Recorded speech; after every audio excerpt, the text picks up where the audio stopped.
Gente querida, vamos então para o capítulo 5 do livro Corra com os Cavalos, Eugene Peterson. E se você chegou nesse vídeo agora, eu estou fazendo uma leitura desse livro para estimular você então a percorrer essa jornada, esse caminho. O livro é baseado, é inspirado na vida do profeta Jeremias, tem muito para nos ensinar. Esse capítulo não confia em falsas palavras.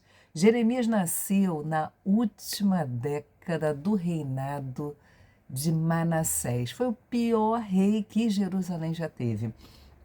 E péssima época para uma criança nascer e se desenvolver, anos de caos moral, quase levaram a fé no verdadeiro Deus ao esquecimento total.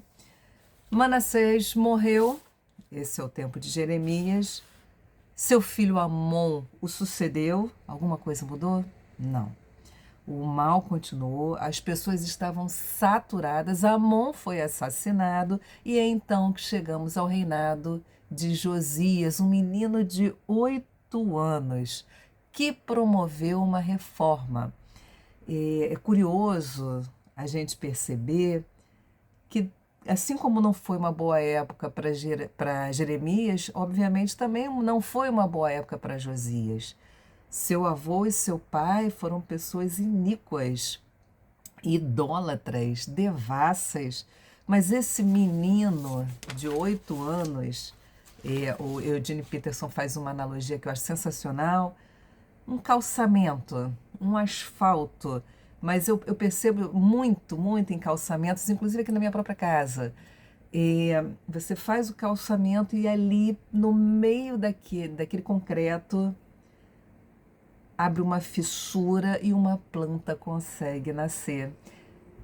Eugene Peterson fala que o Manassés jogou, esse concreto, esse asfaltamento, desculpa, sobre a fé das pessoas. Parecia que não haveria mais esperança. E Josias foi como essa pequena vegetação que rompe ali por uma fissura o asfalto, o concreto, e muda as coisas. É uma bondade que profunda, um menino que deseja o bem, é coisa que Deus realiza, né? Bom, Josias tinha um desejo intuitivo de buscar Deus. Seus corruptos pais não foram capazes de anular isso. Ele começou sua reforma pelo lugar do culto e acontece aquelas coisas que você que está no caminho de fé há algum tempo já entendeu, que não são coincidências.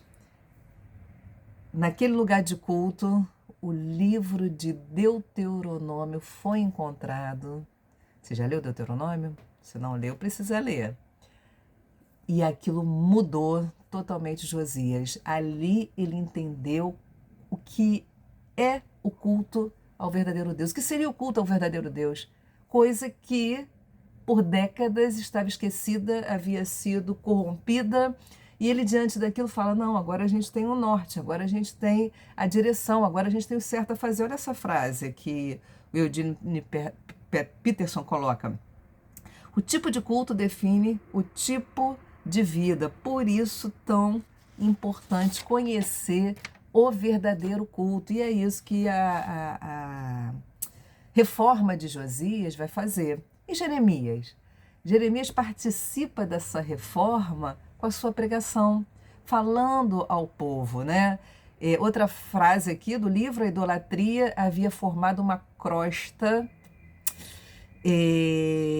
na consciência, sobre a consciência do povo, tornando-os insensíveis e pouco receptivos à palavra de Deus sobre misericórdia e salvação.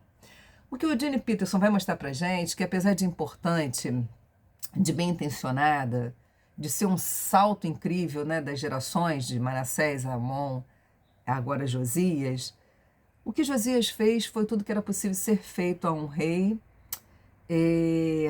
em termos de obras de recuperação, Ele diz que foi, na verdade, acabou sendo uma reforma de fachada que não tocou o interior das pessoas. E aí não gerou obediência. O povo estava no lugar de culto, expressando as palavras certas, uma fachada respeitável, mas o interior continuava corrompido. Jeremias vai dizer que aquilo era um covil de salteadores. Lembra de Jesus, muito tempo depois, usando essa expressão de Jeremias, ao se referir ao templo?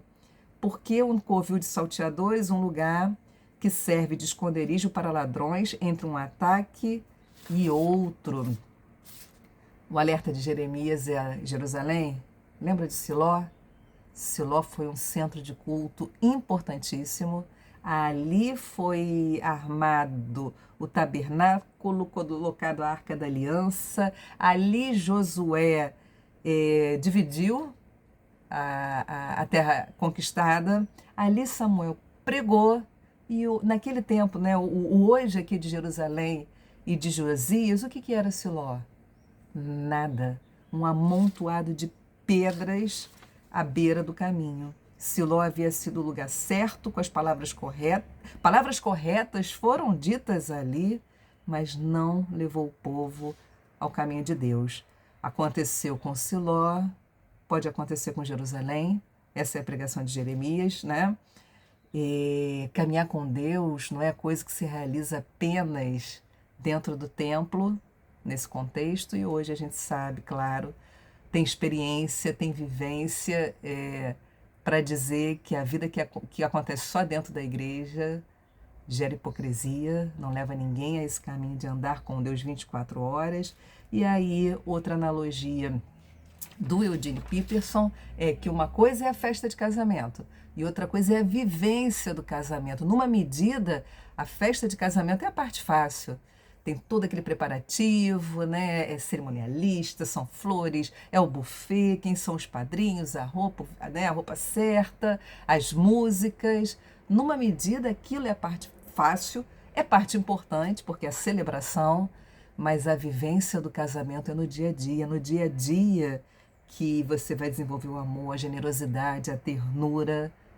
E aí, então, ele faz esse alerta que não basta celebrar no templo a festa. Tem que haver o dia a dia dessa relação, dessa união. Então esse é o capítulo. Espero que você esteja lendo, que alguém esteja lendo aí comigo esse livro. E se você, repito, caiu nesse vídeo agora, tem um link aqui embaixo para você comprar o livro. É uma recomendação de leitura, tá joia? Volto em breve com o capítulo 6 do livro Corra com os Cavalos.